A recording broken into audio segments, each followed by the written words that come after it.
Welcome back to my channel with everything real estate under the sun. Today in talking about wealth, I get too many people out there that are still being seduced by the 401k, and they're honestly thinking that that is a comparable investment.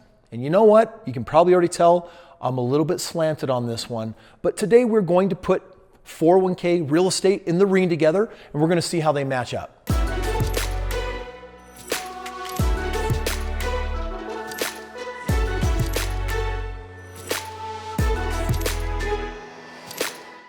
Ding, ding, ding. Okay, school is in session. 401k versus real estate. Let's just make sure we get clear on a couple of things right out of the gate. The 401k was designed and government approved to replace the pension. And the pension was created to get people out of their real estate when they were farmers, and the retirement plan was to bequeath the family farm to their posterity and to be taken care of until they died, and they would just keep passing on the real estate, and they had a retirement plan. Now we have this thing called a 401k, and the question is the 401k really matching up? Now, in all fairness here, there are some pros to the 401k, and so we're going to talk about those. And then we're also going to talk about some of the cons. So as far as pros go, a couple of things that are kind of cool here. The 401k has a match. I mean, it's pretty cool, right? I mean, up to a certain percent, most employers will say, hey, if you put in this year $4,000, we'll match it with $4,000. And now you have $8,000 this year that went into retirement.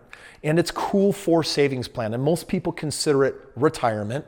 And one day they can actually touch it and they get excited about the fact that, hey, I only contributed some of the money and my employer contributed the rest. Pretty cool, right? The other thing about the 401k that's pretty cool is that historically, it usually does somewhere between 5 and 8% growth. And if you think about it, that's a pretty big deal because there's a lot of things in the marketplace that can actually do that. Annuities can't keep up with that. IRAs often don't keep up with that. And if it wasn't for the match, this number would probably be in half. So frankly, it is the companies coming in and doing the match that allows that to work. So 5 to 8% is definitely better than what the savings account is giving you, right? I mean, have you gone to your bank and said, how much money am I earning on my savings account? And they're like, it's like 0.0 nothing percent, right? So this is good because with inflation being, 3-4%, you're outpacing inflation, which means you are technically getting ahead. Now, you might be able to think of some other pros for the 401k. I'm not exactly sure what they are, but I am aware of some of the disadvantages that a 401k will give you. And these are some things that you absolutely need to be aware of. Number one, if you ever want to touch your 401k, there's going to be a 10% penalty. And that penalty really dissuades a lot of people from actually touching that. It doesn't mean you can't touch it until retirement. It just means that if you do, you're going to be penalized for it. So there's this fear of you can't touch your money or you can't have your money. The second disadvantage of the 401k is that you can't access it if you want to keep your employment with your current job. You may not have known that, but if you actually had a problem and needed to pull money out of that 401k, sometimes they have these hardship clauses, but for the most part, the only way you could take it out and pay that penalty is if you no longer work there. And I don't know about you, but there's not a lot of people that want to quit their job just to access their retirement account. So that's a huge disadvantage that people have, is that it's difficult to access. For sure, my biggest beef with the 401k is that the 401k actually doesn't pay you. Anytime you invest in something that has the possibility of growth or return but isn't going to pay you along the way, that's what I call a speculative investment. And retirement is not something I want to speculate on. That's something I want to be a known. So a disadvantage here is there is no cash flow.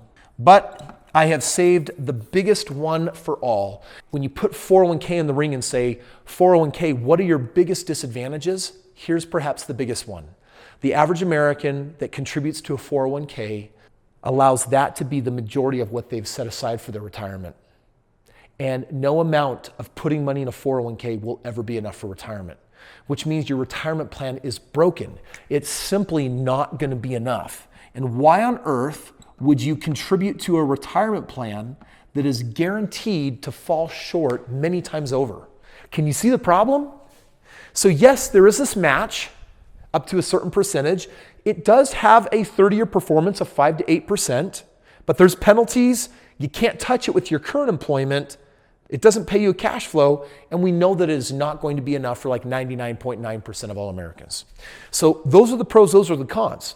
Now what we're going to do is we're actually going to throw real estate in the ring and say, real estate, how do you fare? So here's the first thing that you want to understand. Where 401k has a match, real estate has something different. It has something called equity and appreciation.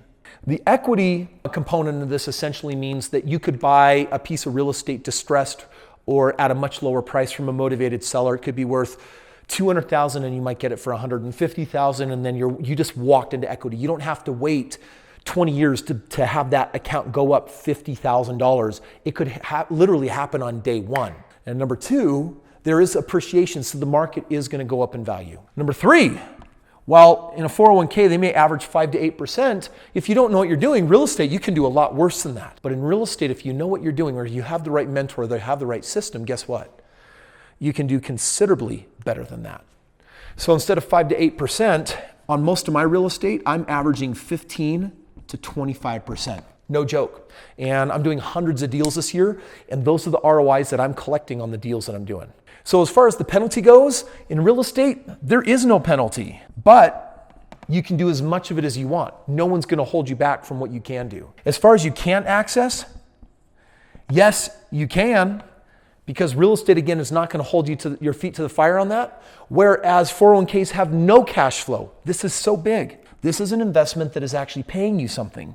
So there's a cash flow. And depending on how good of a deal you get, that cash flow on a basic single family home could be $300 a month, it could be $500 a month, it could be $600 a month. It's really up to you when you're doing your real estate on finding a deal and emphasizing cash flow, because the cool thing is 401k, you could be contributing to it for 10 years and have it pay you zilch. Real estate the entire way may be paying you, hundreds of dollars a month. It could be paying you thousands of dollars a month, which is why a lot of people use 401ks, IRAs, annuities, stock markets to fund real estate, because they like what real estate can give that 401k can't. And most importantly, if the 401k is guaranteed for the majority of us, vast majority, to not be enough, in real estate, there's no guarantee it will be enough, but it can be enough, which means you're actually barking up a tree of real possibilities. That was the biggest reason why I jumped into the game of real estate, because I knew that if I was conservative, I could increase my net worth hundreds of thousands of dollars over time. If I was aggressive, I could increase my net worth millions of dollars over time. And right now I'm buying up more real estate than I ever have. Last year I made more money. This year I've made more money in real estate than I ever have. And it's not because it's 2000 and whatever. I've been doing this for the last 15 years, even after 2008's world's largest crash we've seen since the Great Depression. Friends, if you take a look at the 401k, if you take a look at real estate and say, how do these things stack up? There's no comparison. I wouldn't even look at this as a diversification model. There may be a match, but here I can get something significantly better. It may do 5 to 8%, but if I know what I'm doing, I can do significantly better. May have a 10% penalty. There's none here. Can't access, here you can. No cash flow big time. And whereas this can't be enough, and for most of us won't, over here real estate can be enough. Now, with all that being said, you also need to understand that if you are stupid, if you're an idiot, if you're uneducated, or you don't have the right mentor, training system, tools, all of that fun jazz, then the 401k honestly could be a way better option for you. Because I would rather make 5 to 8% and not have enough, but have something instead of nothing. If you're not willing to actually learn or grow or get the right kind of mentor, you probably shouldn't get in the game of real estate. In that situation, it would probably be dangerous and probably would not be a good idea. However, you got to take your life serious enough. In fact, if you want to play more, if you want to have more fun, if you want to live the life that you want to live, if you want to do extraordinary, exceptional, once-in-a-lifetime things with your life, then put yourself into a system or put yourself in the way of opportunity that actually has the opportunity to create the life that you want. 401k never will. Real estate can. Doesn't mean it will.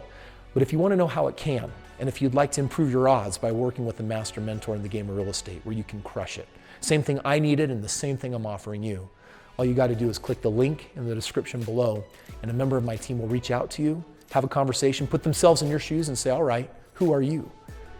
Because when I had that in the beginning, I didn't have money, I didn't have credit, but I was hungry and I knew what life I didn't want to live. I wanted off of financial life support, and I wanted to make my life everything that it could. You can do that too. Reach out to my team, get a free consultation, and let us share with you and teach you the few steps you need to do that can change your stars.